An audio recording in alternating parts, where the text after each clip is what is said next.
விதி, நீங்கள் இந்த பிரபஞ்சத்திற்கு எது தருகிறீர்களோ இந்த பிரபஞ்சம் அதை உங்களுக்கு திருப்பி தரும். ரொம்ப சிம்பிளா சொல்லணும்னா, ரொம்ப சிம்பிள். நீ எதை தேடுகிறாயோ அது உன்னை தேடுகிறது. இதை நான் ஒரு 17-18 வயசு பசங்க இருக்கிற காலேஜில் சொல்லிட்டேன். ஒருத்தன் எழுந்து கேட்குறான், மேடம் இன்னொரு வாட்டி சொல்லு. நீ எதை தேடுகிறாயோ அது உன்னை தேடுகிறது. நிஜமாவா மேடம்? நம்பலாமா? டே டே நான் அதை சொல்லலடா. நீங்கள் பயத்தை தேடுகிறீர்களா? பயம் உங்களை தேடும். நீங்கள் மரணத்தை தேடுகிறீர்களா? மரணம் உங்களை தேடும். கீழே விழுந்துருவீங்க. உங்கள் மனம் மிக மிக பலமானது. பிரபஞ்சத்தோடு அது கனெக்டட். இது நான் சொல்லுவது சத்தியம். இது சயின்ஸ். இது ஒன்றும் நம்பிக்கையின் பார்ப்பட்டு நான் சொல்லல. இது சயின்ஸ். இன்றைக்கு நான் சொல்லுகிறேன், நீங்கள் வீடுகளில் போய் உங்களுடைய மனதளவில் ஆழத்தில் நீங்கள் எந்த உயரத்தை எட்ட விரும்புகிறீர்களோ அந்த உயரத்தில் உட்கார்ந்து இருப்பது போல் காட்சி செய்து பாருங்கள், பார்ப்போம். வரவே வராது. திட்டம் இருந்தா வரும், டிட்டர்மினேஷன் இருந்தா வரும். பல நேரங்களில் நமக்கு வேல்யூ பண்ணவே தெரியறதில்லை. வேல்யூ பண்ண தெரிஞ்சதுன்னா பிரபஞ்ச ரகசியம் நமக்கு புரியும். இப்படி சொல்றேன். மேடம் பேர் என்ன?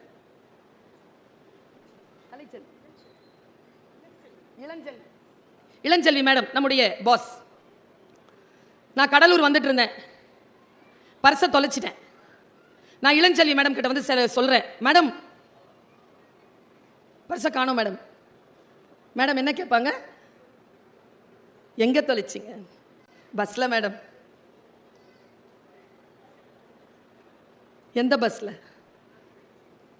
கிளாம் பக்கத்துல இருந்து ஏறின மேடம், தொலைச்சிட்டேன் மேடம். அடுத்து என்ன கேட்பாங்க? தென்னீங்களா? தென்ன மேடம். கிடைக்கல. ஓன அழுறேன். இவ்வளோ பெரிய பேராசிரியர் அழறதை பார்த்து ஒரே கேள்வி கேட்டாங்க, உள்ள என்னதான் இருந்துச்சு மேடம்? நான் சொல்றேன் 30 ரூபாய். இளஞ்செல்வி மேடம் என்ன சொல்வீங்க? என்ன சொல்வீங்க? போனா பர்சு 3 லட்சம் ரூபா. புருஷனால என்ன கிடைக்கும்? புருஷன் 3 லட்சம் ரூபாய், அவன் கொண்டு வந்து கொடுக்கறதெல்லாம் 30 ரூபா. மனைவி என்ன கிடைக்கும்? அது 3 ரூபா தான். அவன் 30 லட்சம். வேல்யூ தெரியலனா பிரபஞ்சத்துக்கிட்ட எப்படி கனெக்டடா இருப்பீங்க? பிரபஞ்சத்தோடு கனெக்டடா நீங்க எது கொடுக்குறீங்களோ பிரபஞ்சம் உங்களுக்கு அதை திருப்பி தரும். உதாரணத்துக்கு சொல்லுகிறேன், தவறுகள் செய்யாமல் உங்களை நீங்களே காப்பாற்றிக் கொள்ளுங்கள். குற்றங்கள் இழைத்து விடாதீர்கள். 2 விஷயத்துல வெல்பீங்கா இருங்க. ஒன்னு மெடிக்கல், இன்னும் ஒன்று லீகல் அண்ட் மெடிக்கல். 2 விஷயத்திலே வெல்பீயிங்கா இருக்கிறவன் மனித வடிவில் தெய்வமாக வாழ்ந்து விட்டு போகிறான். சட்டத்தின் முன்னால் குற்றவாளிகளாக இருக்காதீர்கள். உடல் உயிரியலுக்கு எந்த குற்றத்தையும் ஏற்படுத்தி விடாதீர்கள். சுய மற்றும் சமூக ஒழுக்கம். தவறு செய்தால் என்ன நடக்கும் தெரியுமா? நான் பெண், என் மகனோ என் கணவனோ என் தாய் தந்தையோ என்னுடைய அண்ணனோ தம்பியோ தங்கையோ அக்காவோ யாரையும் தவறு செய்துவிட்டு என்னிடத்தில் வந்து மன்னிப்பு கேட்டால் நான் மன்னிப்பேன். ஆனால் பிரபஞ்ச ரகசியம் என்ன தெரியுமா? மனிதர்கள் தான் மன்னிப்பார்கள். நீங்கள் செய்த குற்றங்கள், நீங்கள் செய்த தவறுகள் உங்களை மன்னிப்பதே இல்லை. உங்களை திரும்பி வந்துகிட்டே இருக்கும். இதை புரிந்து கொண்டால் தெய்வமாகலாம். தத்தம் கருமமே கட்டளை கல். அப்பா, தமிழ் கட்டளை கல்லுன்ட்டான். உன்னுடைய கட்டளை கல் உன் கர்மம் தான், நீ செய்யும் வினை தான் சொல்லிட்டான். எது செய்தாலும் அது உங்களுக்கு திரும்பி வரும். முதல் விதி. 2வது விதி, வாழ்வில் எதுவும் அதுவாகவே நடக்காது, நாம் தான் நடத்தி காட்ட வேண்டும். 3வது விதி, சிலவற்றை ஏற்றுக்கொண்டால் மட்டுமே வாழ்க்கையில் மாற்றம் நிகழும். 4வது விதி, நாம் மாறும்போது நம்மை சுற்றி இருக்கும் நம் வாழ்க்கை மாறும். மிராக்கிள். இதெல்லாம் நான் சும்மா வேகமா சொல்லிட்டு போறேன். வீட்டில் போய் கவனப்படுத்திக் கொள்ளுங்க. நான் மாறினால் என்னை சுற்றி இருக்கும் எல்லாம் மாறும். சிலவற்றை நான் ஏற்றுக்கொள்ளுகின்ற பொழுது என் வாழ்க்கையை நான் மாற்றிக்கொள்கிறேன். நேற்று, இன்று, நாளை 3ம் ஒன்றோடு ஒன்று தொடர்புடையது. 5 விதி. இந்த 5 விதிகளை பின்பற்றுகின்றவர்கள் வாழ்க்கையில் சில பல உயரங்களை எட்டி விடுகிறார்கள். நான் ரொம்ப பயமுறுத்துறதுக்காக சொல்லல. இன்றைக்கு நான் முதியவர்களை பார்க்கிறேன், இளைஞர்களை பார்க்கிறேன், பெண்களை பார்க்கிறேன். அவர்கள் தவிப்பை உணர்ந்த காரணத்தினால் இதை சொல்கிறேன். ஜெனரேஷன் மாறுது.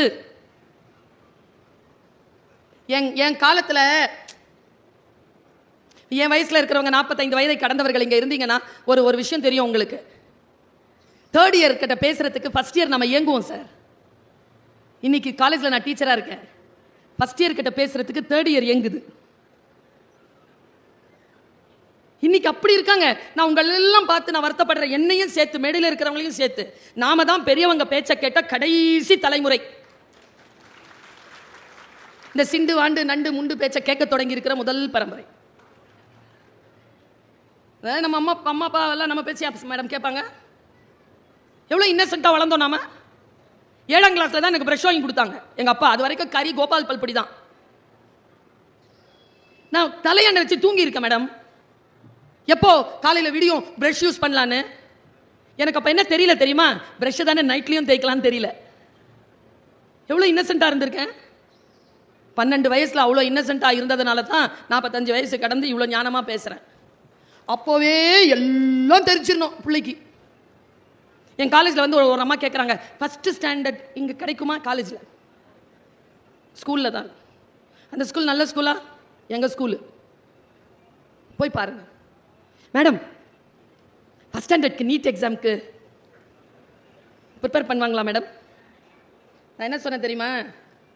ஃபஸ்ட்டு ஸ்டாண்டர்ட்க்கு நீட் எக்ஸாமுக்கு ப்ரிப்பேர் பண்ணால் உங்கள் பாப்பா லூஸாக போயிடும். ஒன்றும் விளங்காது. குழந்தையா இருக்க விடுறோமா? முதல்ல குழந்தைகிட்ட பேச தெரியுதா? ஆளுமையான குழந்தைகளை உருவாக்க வேண்டும்னு நினைக்கிறோம். ஆளுமையான குழந்தை எப்படி உருவாக்குவீங்க? என்கிட்ட விடுங்க 10 நாளைக்கு. கத்தி இல்லை, வயிற கத்தியா மாற்றி கொடுக்குறேன். குழந்தை தான் நம்ம கிட்ட மழலை பேசும். நாம குழந்தைகிட்ட மழலை பேசக்கூடாது. First rule. எனக்கு தொண்டை கட்டியிருக்கா? என்னை ஒரு வீட்டில் விருந்துக்கு கூப்பிட்டாங்களா? நான் போனேன்னா சாப்பாடு டேபிளில் சாப்பாடு வச்சுட்டு அந்த விருந்து தந்த ஓனர் சொல்கிறார், மேடம் பேசுங்க. சமையலறைக்கு வந்த முயலை சமைக்காமல் விடுவதில்லைன்னு கங்கணம் கட்டிட்டு பேசுங்க. நான் சொன்னேன், சரிங்க வாங்க வாங்க சார், தொண்டை கட்டி இருக்கு சார், பேச முடியாது. அவர் அப்படி அதிர்ச்சி ஆயிட்டார். ஒரு டம்ளர் சூடா தண்ணி கொடுங்க சார். அவரு இப்பவே வேணுமா மேடம்? அதுக்கப்புறமா, ஓ எனக்கு தானேயா தொண்டை கட்டி இருக்கு, உனக்கு நல்லா தானேயா இருக்கு, நீ பேச. குழந்தை தான் நம்ம கிட்ட மழலையில பேசும், நீ திருப்பி நல்லா பேச. நமக்கு தெரியவே மாட்டேங்குது. இதுக்கு தான் லேட்ரல் திங்கிங் வேணுங்கிறது. லேட்ரல் திங்கிங் கொண்டவர்கள் மிகச்சரியாக பிள்ளைகளை, மனைவிமார்களை, கணவன்மார்களை, தாய் தந்தையரை நான் ஒன்று சொல்கிறேன், பெரியவங்க இருக்கிறாங்கல்ல, அவங்களுக்கு நீங்கள் ஒன்றுமே செய்ய வேண்டாம். நல்லா இருக்கியான்னு மட்டும் கேளுங்க, சூப்பராக இருப்பாங்க. 90 வயசு 95 வயசு வரைக்கும் சூப்பராக இருப்பாங்க. நல்லா இருக்கியான்னு கேட்கணும். நான் அப்புறமா பேசுகிறேன். வெய், சாப்பிட்டியாமா? தலைவலிக்குதா? சொன்னியாமே தலைவலிக்குதுன்னு டாக்டர் கிட்ட போகலாம். நீ கூட்டே போக வேண்டாம், போகலான்னு சொல்லு, தலைவலி சரியாய். மொழி தெரிய வேண்டும் நமக்கு. மற்றவர்களிடத்தில் பேசுகின்ற பொழுது மொழி தெரிய வேண்டும் என்பதற்காக சொல்லுகிறேன். நமக்கு நம்முடன் பணியாற்றுகின்றவர்கள், நம்முடன் வாழக்கூடியவர்கள் எப்படியானவர்கள் என்கின்ற அறிவும் தெளிவும் இருக்கக்கூடியவர்கள் அவர்கள் மத்தியில் மிகச் சிறப்பானவர்களாக இருக்கிறாங்க. 2 உதாரணத்தை சொல்றேன். தண்ணி தெளிவா இருந்தா முகம் தெரியுதா? கொதிக்கிற தண்ணியில முகம் தெரியுமா? மனம் கொதிநிலையில் இருந்தால் உங்கள் முகம் யாருக்கும் தெரியாது, நினைவிலேயே இருக்காது. கொதிநிலையில் இல்லாமல் இருங்கள். என் காலேஜில் ஃபஸ்ட் இயர் ஹிஸ்ட்ரி படிக்கிற பொண்ணு குறிஞ்சி பாட்டு நடத்திட்டு இருந்தேன். குறிஞ்சி மலை சார்ந்த இடம். கூடுதலும் கூடுதல் நிமித்தமும் பிள்ளைங்களுக்கு விளங்குற மாதிரி சொல்றது சொன்னேன். கல்யாணம் ஆனால் எங்கடா போவீங்க ஃபர்ஸ்ட்னு கேட்டேன். ஆன்சர் தேன் நிலவு மலை அப்படி வரோன்னு நினைச்சேன்ப்பா. எழுந்திருச்சு பதில் சொல்லிச்சு, தனி கொடுத்தணும் மேடம். எங்க ஒத்த புள்ள பெற்று வச்சிருக்கிறேங்க நான், பையங்க. மனம் எப்படி இருக்கு பாருங்க. நான் ஒன்று சொல்றேன், ஏன் மலைக்கு போகிறோம்? மலை அமைதியாகவும் சாந்தமாகவும் குளிர்ச்சியாகவும் இருக்கிறது. மலை தேடி போகிறோம். நாமும் அமைதியாகவும் குளிர்ச்சியாகவும் இருந்தால் எல்லோரும் நம்மை தேடி வருவார். இது வாழ்வின் ரகசியம். பல நேரங்களில் நமக்கு இது புரிவதே இல்லை. இப்படி சொல்கிறேன், தெய்வமாக தெய்வ நிலை என்பது அழியா நிலை, அழியா புகழ். பாரதிக்கு ஏன் அழியா புகழ்? என்ன வித்தியாசம்? கம்பனுக்கு ஏன் அழியா புகழ்? வள்ளுவருக்கு ஏன் அழியா புகழ்? இவர்கள் எல்லாம் ஏன் அழியா புகழ் பெற்றார்கள்? ஏன் இளங்கோவுக்கு அழியா புகழ்? பாரதி இந்த நாட்டை சொல்லுகின்ற பொழுது ஏன் எப்படி சொல்லிவிட்டு போனான்? கல்வி சிறந்த தமிழ்நாடு, புகழ் கம்பன் பிறந்த தமிழ்நாடு, சிலப்பதிகாரம் என்னும் ஓர் மணியாரம் படைத்த தமிழ்நாடு, வள்ளுவன் தன்னை உலகினுக்கே தந்து வான் புகழ் கொண்ட தமிழ்நாடு ஏன் இவர்களை சொன்னான்? கருத்தியல் தானேங்க பாரதியின் கருத்தியல். நீங்கெல்லாம் பாரதி எப்படி புரிஞ்சு வச்சிருக்கீங்கன்னு எனக்கு தெரியாது. நான் பாரதியை நினைச்சாலே என் மனசெல்லாம் அப்படி உருகிருதுங்க. இப்படி நினைப்பானா ஒருவன்? இப்படியா நினைச்சிருக்கிற நீ? அவனுடைய ஒரே ஒரு பாட்டு போதுங்க நம்ம எல்லோரும் அவனை கொண்டாடுவதற்கு. உங்களில் யாரேனும் அந்த மனநிலையில் இருந்தால் உங்களையும் இந்த பிரபஞ்சம் கொண்டாடும். அவன் சொல்றான் ஒரு பாட்டில், பேசா பொருளை பேச நான் துணிந்தேன். யாரும் பேசாத பொருளாம் அவன் பேச துணிகிறான். கேட்கா வரத்தை கேட்க நான் துணிந்தேன். என் ஜன்மத்திலேயே எனக்கு முன்னும் சரி எனக்கு பின்னும் சரி யாரும் கேட்க முடியாத வரத்தை இதோ சக்தி உன்னிடத்தில் கேட்கிறேன். யோக சித்தியில கேட்கிறான். பேசா பொருளை பேச நான் துணிந்தேன், கேட்கா வரத்தை கேட்க நான் துணிந்தேன். அப்படி என்ன கேட்டுட்டே நீ கடவுள் கிட்ட? மண் நல்ல கூர்ந்து கவனிங்க. சாமானியர்களுக்கும் உயர்ந்தவர்களுக்கும் இருக்கிற வித்தியாசத்தை சொல்றேன், நூல் இழையில சொல்றேன். அதனால தாங்க கையில் வச்சிருக்கக்கூடிய அந்த புத்தகத்துக்கு நூல்னு பேரு. ஒரு மெல்லிய விஷயம் தாங்க. மாறிடுச்சுன்னு வச்சுக்காங்க. பற்றிய குளத்தில் மழை பெய்தவுடன் மீன்கள் மிதக்கின்றனங்க. 3 நாளில் மீன்கள் நீந்துது. எப்படி? மழை போட்டுச்சா மீனை? கிடையாது. வற்றிய குளத்தில் மீன்கள் தான் செத்து போகும். மீன் முட்டைகள் மண்ணிற்கடியில் உயிரோடு இருக்கும். மழை பெய்தவுடன் துளிர்த்து எழுந்து வந்து நீந்தும். மீன் முட்டையின் மீது மழை துளி போல் சொல்லுகிறாங்க அவன். நான் உயிர் தெழுகிறேன். பேசா பொருளை பேச நான் துணிந்தேன், கேட்கா வரத்தை கேட்க நான் துணிந்தேன். மண் மீதுள்ள மக்கள், பறவைகள், புல் பூண்டு, பூச்சி இவை யாவும் இன்புற்று. நான் நீங்களும் அவனும் ஒன்று, நானும் அவனும் ஒன்று. என் வினையால் இடும்பை தீர்ந்து அன்புடனே இயைந்து இன்புற்று வாழ வழி செய்ய வேண்டும் தேவதேவா. அவங்க எல்லாம் சந்தோஷமா இருக்கணும்னு சொல்லல, நான் ஏதாவது செய்யணும், அதுல அதுங்க சந்தோஷமா இருக்கணும். எங்கெங்க பிரிகிறாங்க இவங்க? நூல் இழையில் பிரிகிறார்கள். சிந்தனை நூல் இழையில் பிரிகிறது. என்னுடைய தந்தையார் அல்லாமா இக்பாலினுடைய ஒரு கவிதையை அடிக்கடி எனக்கு சொல்லுவார். வயது போக போகத்தான் விஷயங்கள் புரிகின்றன. சிறிய வயதில் புரியவே இல்லை. மனனம் செய்து பேசிவிட்டோம். பேசியதெல்லாம் ஞாபகம் வருது. அதற்குள்ளே இருக்கக்கூடிய ஆழங்கால் படுகின்ற பொழுது கதவுகள் விரிகின்றன. खुदी को कर बुलंद इतना हर तकदीर से पहले खुदा अपने बंदे से खुद पूछे बता तेरी रजा क्या है. என்ன அர்த்தம் தெரியுமா? ஏ பக்தனே, மனசு ஆழமா உள்வாங்கிட்டு போங்க. ஏ பக்தனே, உன்னை நீயே எந்த அளவிற்கு உயர்த்தி வை என்றால், விஸ்வரூபம் காட்டு என்றால், உன் விதியை எழுதுகின்ற இறைவன் உன்னிடத்தில் வந்து கேட்க வேண்டும். சொல் பக்தனே, உன் விதியை நான் இனிமேல் எப்படி எழுத? அவன் எழுதக்கூடாதான். நீ இப்படித்தான் எழுதணும்ட்டு நாம விஸ்வரூபம் எழுந்து நிக்கணுமா? நிக்க முடியுங்கிறான் அல்லாமா இக்பால். எல்லாம் விதி. நோ, ஊழையும் உப்பக்கம் காண்பர் நாங்களா, அவர்கள் தான் மனித இனத்தில் தெய்வமாகிறார்கள். மாற்றி அமைக்க முடியும். எத்தனை பேர் ஏழையாக பிறந்தோம், ஏழையாக இறக்க மாட்டோம். கல்வி அறிவு அற்ற குடும்பத்தில் பிறந்தோம், கல்வி அறிவு அற்று இறக்க மாட்டோம்.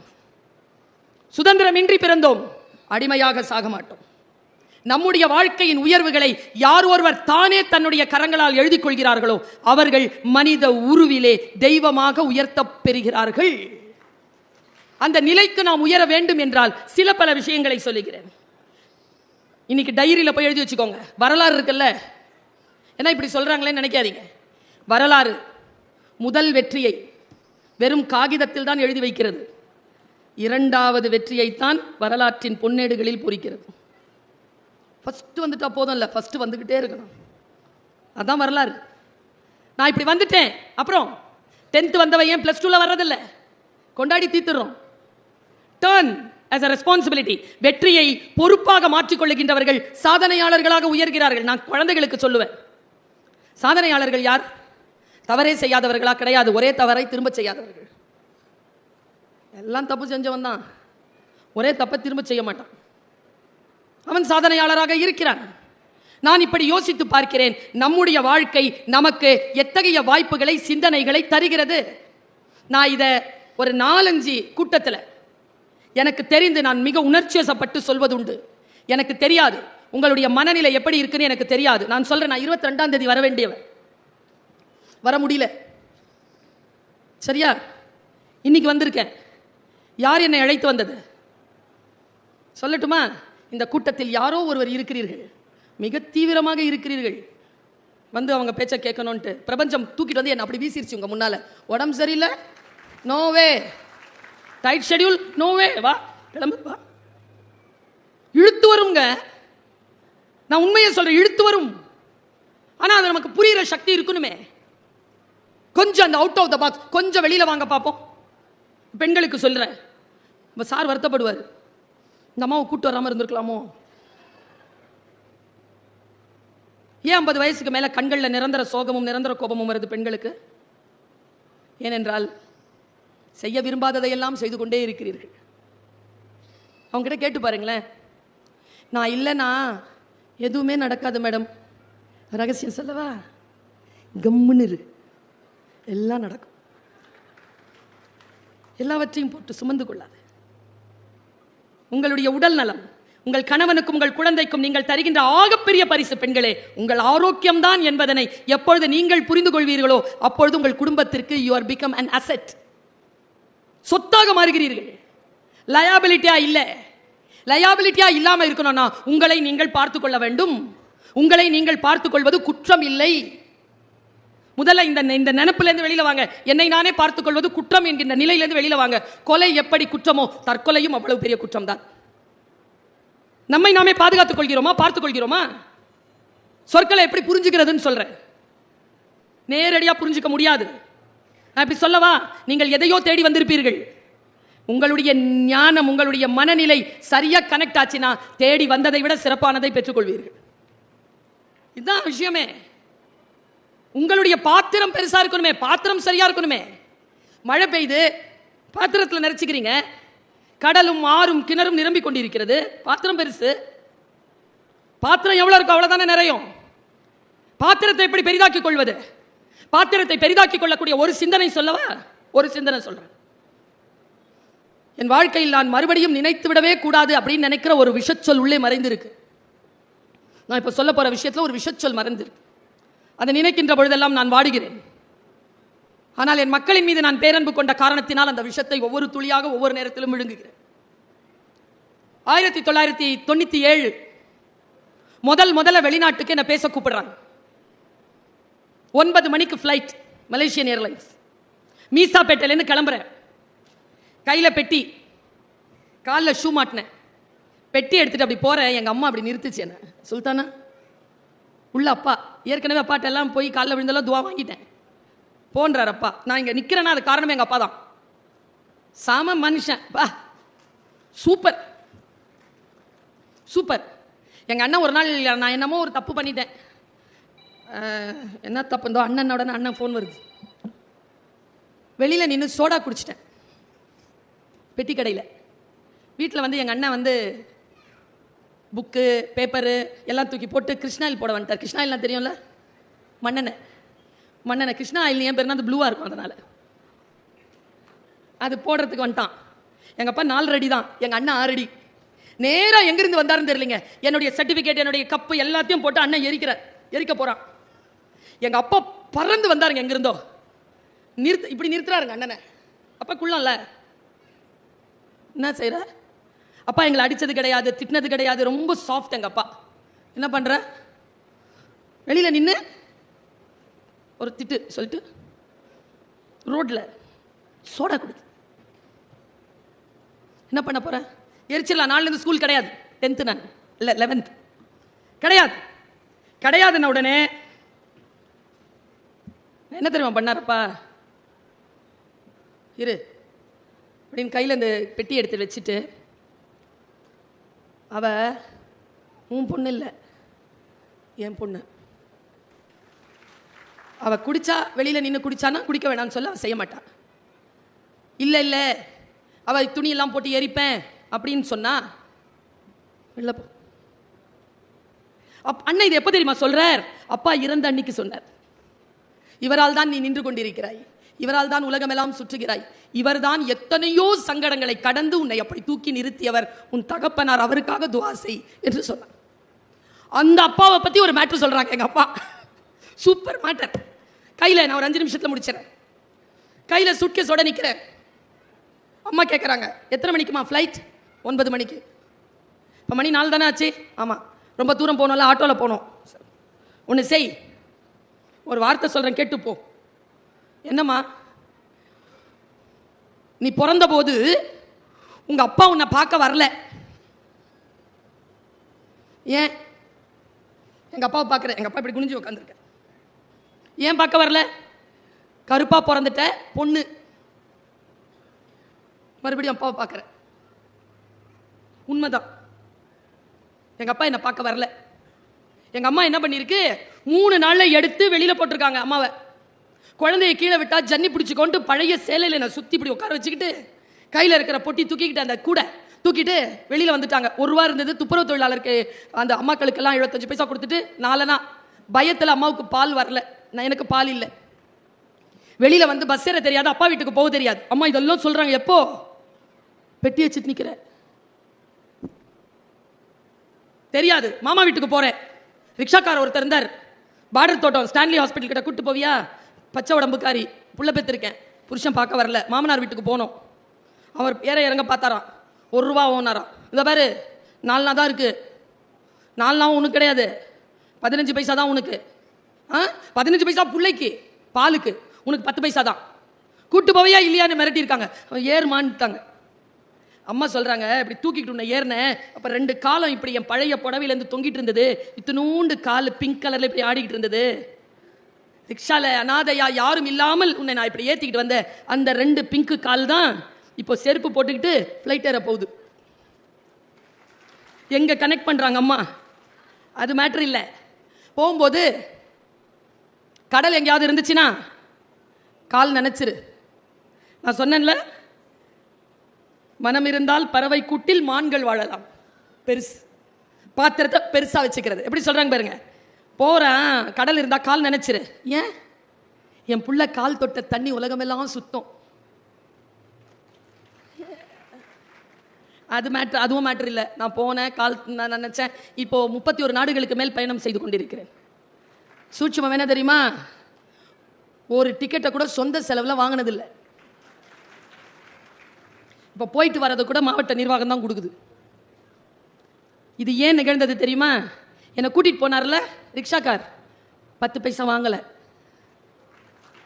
10 பைசா செலவில்லாமல் பிறந்த 3 நாளில் தொடங்கின பயணம் இதோ இது வரைக்கும் போயிட்டு வந்துட்டு இருக்கேன். எப்படி வரும் ஆசீர்வாதம்? சிட்டுக்குருவிதான். விரிக்க விரிக்க தெரிஞ்சது இல்லை, நான் சிட்டுக்குருவி இல்லை, நான் ராஜாளி. சிறகை விரித்து பாருங்கள், புரிந்து போகும். வாழ்க்கை ஒரு முறைதான். இப்படி சொல்லி நிறைவு செய்கிறேன். என் தமிழ் உறவுகளே, வாழ்க்கையை கொண்டாடுவதற்கு நாட்களை தேடாதீர்கள். வாழ்வின் ஒவ்வொரு மணித்துளியும் கொண்டாடுவதற்கு தகுதியானதுதான். வாழ்க்கையை ஒவ்வொரு வினாடியும் அறத்தோடு கொண்டாடுகின்றவன் மனிதருள் தெய்வமாகலாம். வாய்ப்புக்கு மகிழ்ச்சி. வணக்கம்.